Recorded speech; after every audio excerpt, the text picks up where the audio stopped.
안녕하세요. 홍정수입니다. 2020년 한 해를 정리해보는 시간입니다. 오늘의 큰 두 키워드는 방언과 대박입니다. 제가 어렸을 때 읽은 교과서 같은데요. 어떤 책에 보면 행운의 신, 행복의 신이 우리들 곁을 3번 지나간답니다. 평생에 3번은 대박을 잡을 행운을 얻는답니다. 그런데 행운의 신이 지나간 것은 나중에서야 깨달았어요. 오늘 대박 날 뻔한 이야기를 나누려고 합니다. 방언 해보셨어요? 목사님들, 장로님들, 교회 열심히 다니시는 분들, 혹은 부흥회 다니시는 분들, 방언 해보셨나요? 고린도전서 12장에 보면 바울 선생님이 하늘이 내린 은사는 여러 가지인데 그 중에 하나가 방언이라 그랬어요. 그래서 방언을 하면 성령 받은 게 확실해지죠. 방언을 하면 신앙에 확신이 생긴답니다. 저도 그런 거 해봤고 귀신도 쫓아내 봤어요. 이런 고등학교 시절에 이런 경험이 없었다면 저는 한국에서 잘 먹고 잘 살다가 편안하게 은퇴하여 놀러 다닐 거예요. 원치 않는 이민생활 꽤 오래 했는데 이 이민생활을 하게 된 이유는 지난 시간에 제가 잠깐 말씀드렸듯이 돈이 아니라 인간성, 돈이 아니라 젊은이들의 미래를 생각하는 교육자적인 양심, 이런 것이 우선되는 신학교, 그런 교회, 그런 것을 꿈꾸면서 자꾸만 떠들다가 결국은 쫓겨나게 된 거죠. 오늘은 이 방언이 뒤돌아보니까 이 방언이 좀 저에게는 부정적으로 작용했네요. 고등학생 때는 방언의 은사를 받아서 신났지만 그런 종교적인 체험을 했기 때문에 귀신하고 대화도 해보고 귀신을 쫓아내니까 병도 났더라고요.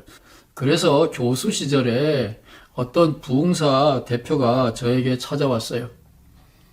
함부로 신학 발표하지 말고 지금까지 한 모든 신학은 신학자적인 양심이고 신앙적으로는 우리들과 똑같아. 이렇게 신앙 고백서 하나를 쓰면 너를 신학교에서 은퇴할 때까지 잘 먹고 잘 살게 해주겠다 그러더라고요.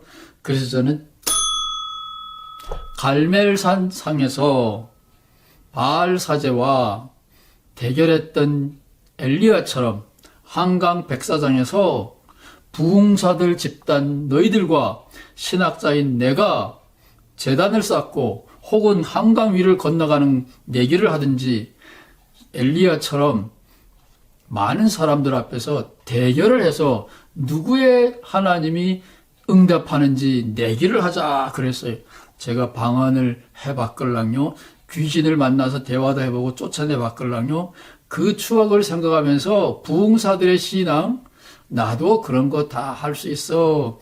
이렇게 오만방자하게 까불다가 요 모양 요 꼴이 됐습니다. 고소하죠. 하나님이 함께 계셔서 그 후에도 죽지 않고 살아서 신학 공부를 더 많이 하게 됐어요. 그러고 보니까 거기서 쫓겨난 것이 저에게는 신학적으로는 대박이 난 거예요. 그러나 세상 사람들이 대박을 만났다. 그러면 돈벌이를 잘하는 거잖아요. 저에게도 그런 행운의 신이 찾아왔었어요. 잠깐 이게 지금 코로나 귀신이고요. 이 코로나는 과학자들이 근 1년간 연구해서 이제 이 코로나 귀신은 물러가게 생겼어요. 오늘 잠깐 전에 본 세계 코로나 피해 실시간 상황판입니다.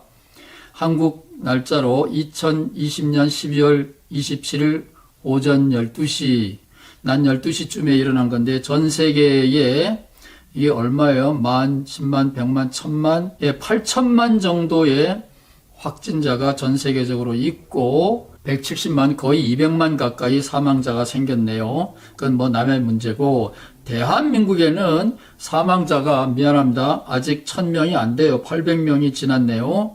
확진자는 5만 6천 명, 확진자는 조금 있으면 6만 명이 되겠네요. 뭐 이거 가지고 이렇게 난리를 치는지 모르겠어요.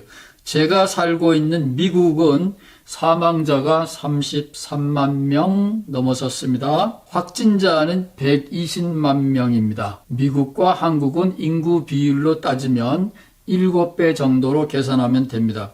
사망자를 기준으로 하면 한국의 사망자가 800명이니까 7, 8에 56, 5천 명 정도로 미국에서 사망자가 났어야 되는데 미국의 사망자가 33만 명입니다. 제가 이런 소굴에서 살고 있는데 코로나 문제는 과학자들이 연구하여 백신을 개발했고 많은 사람들이 백신을 맞고 있습니다. 저도 아마 봄이면 백신 차례가 오지 않을까 싶어요. 코로나 문제는 하나님이 아니라 과학자들이 해결을 했다고 보시면 됩니다. 한국에서는 치료제도 개발하여 미국 FDA 승인을 요청하고 있다. 뭐 이런 뉴스도 봤습니다. 요즘 거짓 뉴스가 하도 많으니까 진짜인지 가짜인지 모르겠어요. 이런 문제가 아니라 자나깨나 저는 기독교 걱정을 합니다. 종교 재판을 어처구니 없이 받고 감리교회에서는 교리 문제로는 종교 재판을 할 수 없다라고 헌법에 써놨는데 그 헌법 다 소용없어요. 법과 원칙 이렇게 말하는 사람 조심하십시오. 그 사기꾼이에요. 법과 원칙 그 다 소용없습니다. 주먹이 최고예요. 감리교회에서 쫓겨나고 제가 대박을 만날 뻔했어요. 남대문 시장에서 일하는 유능한 사업가가 감리교회에서 쫓겨난 저에게 찾아왔어요. 교수님, 저를 좀 도와주십시오. 사정을 들어보니까 이 남대문 시장에 잘 나가는 아저씨가 돈은 있는데 기독교를 박살내는 운동을 펼치면 앞장서시면 제가 돈은 넉넉하게 되겠습니다. 행운의 신이 저에게 왔는데 그걸 왜 제가 몰랐을까요? 세상에 높은 사람들, 목사님들, 감독님들, 총장님들, 대통령님들 다 돈 주면 다 되던데 행운의 신이 저에게 왔는데 제가 건방지게 감리교는 저를 버렸지만 저는 감리교를 안 버렸습니다. 기독교는 저를 쫓아냈지만 저는 기독교를 안 버렸습니다. 선생님 죄송하지만 돌아가십시오. 그래서 이 남대문 시장에 유능한 사업가를 돌려보냈습니다. 이 유능한 사업가의 사연이 뭐냐? 누가복음 10장 38절의 이야기입니다. 마르다와 마리아 이야기 여러분 아시죠? 특별히 이 마리아 이야기, 얌체 같은 마리아를 예수님이 편들었다. 이거 아시죠? 한 촌에 들어갔는데 마르다라고 이름하는 한 여자가 언니가 자기 집으로 예수님과 그 일행, 그러니까 13명이겠죠. 대단합니다. 13명이 들어 닥친 거예요.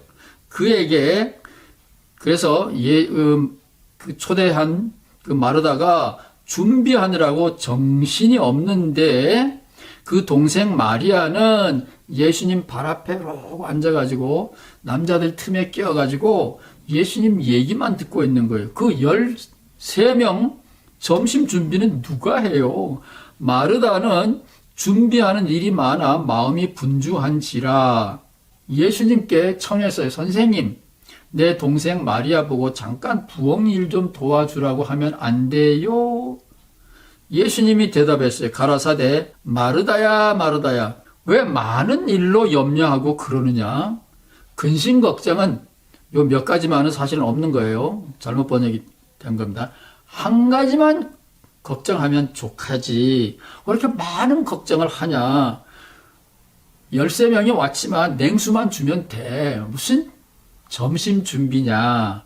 내 발치에서 내 이야기를 듣고 있는 마리아가 좋은 선택을 한 거란다. 마리아는 참 좋은 선택을 하였으니 빼앗기지 아니하리라. 여러분, 이 성경 귀절을 읽고 마음이 편했나요?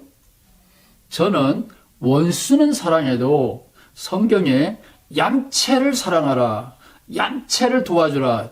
마침 예수님이 그런 말씀을 안 하셔가지고 저는 그래, 원수는 내가 사랑할 수 있지만 얌체는 아니야. 그러걸랑요. 요 마르다가 정말 예수님 착한 사람이에요. 예수님 일행을 맞이하기 위해서 접대하느라고 정신이 없는데 그 동생 마리아는 이거 아주 얌체라고요. 얌체. 예수님 발밑에 앉아가지고 남자들 틈에 끼어가지고 하늘나라 이야기를 듣고 있어요. 누가 예수님 이야기를 안 듣고 싶지 않은 사람이 누가 있겠어요? 이 마리아는 얌체 중에 얌체인데 아니 예수님이 얌체의 왕이에요. 마르다에게 좀 칭찬이라도 하면서 야 우리 13명 점심 준비는 너 혼자 해도 돼. 예, 내가 점심 강론이 끝나면 너랑 비밀 과외 공부해 줄게. 다 계획이 있어. 뭐 이런다면 마르다가 예 알겠습니다 뭐 이랬을 텐데 그 얌체 같은 동생 마리아 편을 들고 있어요. 어떤 교인이 그러더라고요. 마르다 같은 교인이에요. 예배 시간에도 일찍 부엌에 나가서 밥 준비하고 점심 준비하고 뒤치다거리하는 교인 얘기가 나는 뭔가가 잘못된 거지만 나는 성미가 이런 일을 하는데 적합해. 그래서 나는 뭔가 잘못됐나? 왜 나는 태생이 마리아처럼 얌체처럼 끝까지 예배 보고 기다렸다가 나오면 되는데 예배 다 끝나기도 전에 설교 끝나고 헌금하고 얼른 나와서 밥솥 준비하고 식탁 준비하고 나는 왜 이러지? 나는 못난이야. 나는 못난이야. 그러면서 이 성경대로 살지 못하는 자신을 탓했다 그러더라고요. 그거는 예수님이 틀린 거죠. 예수님이 하라 그랬다고 해서 얌체가 되면 안 되죠. 이 남대문 시장의 부인이 바로 마리아 같은 여인입니다. 교회 일이 1등이고 남편, 자식 신경 안 써요. 어떤 남편이, 어떤 자식이 이런 마리아 같은 신앙인을 사랑하겠어요. 그런데 예수님이 바로 그 원흉이라고요. 여러분이 쓴 성경입니다. 제가 쓴 성경이 아니에요. 이 누가복음 10장은 누가복음에만 나오는 이야기인데 예수님이 이 마리아 편을 들었다, 얌체 편을 들었다, 죽었다 깨도 이해를 못하죠. 그런데 교회에서는 이 마리아가 잘했다 그럴 거예요. 그러면 그 마리아가 잘했다고 칭찬하고 엉터리로 설교하는 그 목사님과 목사님 일행 식사 대접은 누가 준비하나요? 천당도 못 가고 찬밥 신세대는 마르다가 하잖아요. 마르다들이 많기 때문에 교회는 아직도 운영이 되는 겁니다. 여러분, 왜 이런 이상한 성경이 버젓하게 아무 비판 없이 그냥 통용되는지 궁금하지 않으세요? 수상하지 않으세요? 예수님이 정말로 얌체 찬양론자인가? 기독교가 정말로 얌체를 생산하는 공장인가? 남대문 시장 아저씨처럼 기독교 박살운동을 진작 했어야 그러는가? 어떻게 생각하세요? 이 거룩한 연말에 이런 어수선한 이야기를 들어서 죄송합니다. 왜 이런 일이 일어나느냐? 제가 이 동영상 강의를 시작하면서 방언 얘기를 왜 했는지 아세요? 방언 얘기는 바로 이 성서신학과 조직신학이 이렇게 짜게졌다. 이 얘기를 하려고 그러는 거예요. 여러분에게는 지금부터 드리는 이 잠깐 이야기가 방언처럼 들릴 거예요. 알아듣지 못하는 말. 성서신학은 누가복음 10장을 이거는 예수님이 한 말이 아니야. 그렇게 하면 그냥 넘어가는 거예요. 기분 나쁘면 이거는 바울이 한 말이 아니야. 여자는 예배당에서 조용히 있으라 그랬어. 요즘 같은 세상에 여자들도 설교하고 잘하잖아요. 그런데 바울 서신에 보면 교회 안에서 여자들은 잠잠하라 그랬어요. 성서학자들은 뭐라 그러는지 아세요? 이거는 바울이 한 말이 아니야. 조금 불편하면 이거는 예수님이 한 말이 아니야. 바울이 한 말이 아니야. 뭐 그러고 넘어가요. 성서신학자들은 성경만 들여다봐요. 원문만 들여다봐요. 원문, 이 누가복음의 책 구조가 어떻게 됐나 봐. 시작이 어떻게 되고 끝이 어떻게 되고 중간이 어떻게 됐나 봐요. 조직신학은 뭐 하는 거냐? 저는 조직신학 전공인데 감히 겁도 없이 성서를 펴놓고 떠드는 거예요. 성서학자들은 저놈 봐라 저놈 봐라. 예, 뭐 그래도 좋아요. 저도 크리스찬이거든요. 저도 신앙인이에요. 저도 성경대로 믿고 살려고 하는 신앙인이에요. 조직신학자이기 때문에 성서를 보는 게 아니라 신앙인이기 때문에 성서를 본다고요. 조직신학은 뭘 물어보느냐? 일관성을 물어봐요. 예수님이 누가복음 10장에서 얌체를 찬양했는데 예수님이 얌체를 찬양했느냐? 제가 예수쟁이가 된 이유는 마가복음 7장 때문에 예수쟁이가 됐는데 거기는 예수님이 반대로 말씀하세요. 이 얌체 같은 종자가 거기도 나오는데 거기에는 코르반이라 그래. 고르반. 부모님께 공양해야 될 귀한 보물인데 이거 부모님 조금 있으면 돌아가실 텐데 이거 부모님 드리면 아깝잖아요. 그래서 부모님한테 뭐라 그러냐면 이거 고르반 그래요. 이거는 하나님 사업에 쓸 거야. 그러면 부모 공양을 안 해도 돼. 그거를 고르반이라 그래요. 마가복음 7장에 보면. 이거를 빗대가지고 예수님이 하나님 그러면서 인간 부모 형제를 무시하는 놈들 죽어라. 예수님이 그렇게 말하면서 전통과 하나님의 말씀, 인간의 관습과 하나님의 말씀을 날카롭게 쫙 갈라버려요. 그래서 저는 예수님이 너무 멋있어가지고 그때부터 예수님 쫓아다니는 겁니다. 제가 뭐 괜히 예수 믿는 줄 아세요? 뭐 방언했기 때문에 예수 믿는 줄 아세요? 그런 거는 그렇게 중요한 게 아니에요. 무당들이 더 잘해요. 그런 도깨비 장난은. 예수님은 인간 편에 서 있는 하나님의 아들입니다. 그런데 누가복음 10장은 예수님이 사람을 무시하잖아요. 형제자매를 무시하잖아요. 신앙의 이름으로 예수님의 말씀을 듣는다라는 이유로. 그게 무슨 예수예요? 그건 가짜 예수라고요. 뭐 예수님이 그런 말을 했다 안 했다 정도가 아니에요. 이건 가짜 예수라고요. 그래서 조직신학자는 성경을 전체적으로 일관성이 있느냐 없느냐 전후 문맥을 생각하면서 전체적으로 꿰뚫을 수 있는 예수님의 말씀을 설정하고 그 말씀에 빛에서 누가복음 10장도 살피는 거예요. 성서신학과 조직신학이 둘로 나누어졌다. 기독교는 근본적으로 망할 수밖에 없습니다. 이거를 고치려고 클레몬트에서 장갑 선생님이 조금 노력하다가 실패했죠. 그분은 지금 90세가 넘으셨기 때문에 이제 희망이 더 이상은 없습니다. 영향력이 없죠. 저처럼 힘이 없는 사람들이 목놓아 부르짖고 있습니다. 기독교를 살리는 것은 그 특정한 사람, 그 특정한 교회, 그 비행을 바로잡는 데 문제가 있는 게 아니라 신학 교육이 근본적으로 잘못됐다. 성서신학과 조직신학이 통합되어야 된다. 예, 제가 방언을 좀 했습니다. 그래도 제가 유튜브를 하는 이유는 이 방언을 하려고 이 방언 성서신학과 조직신학이 통합되는 새로운 신학 교육이 필요하다라는 이 말을 하려고 하는 거기 때문에 여러분 불편하더라도 참고 들어주셔야 돼요. 기회 있으면 제가 또 할 거예요. 감사합니다.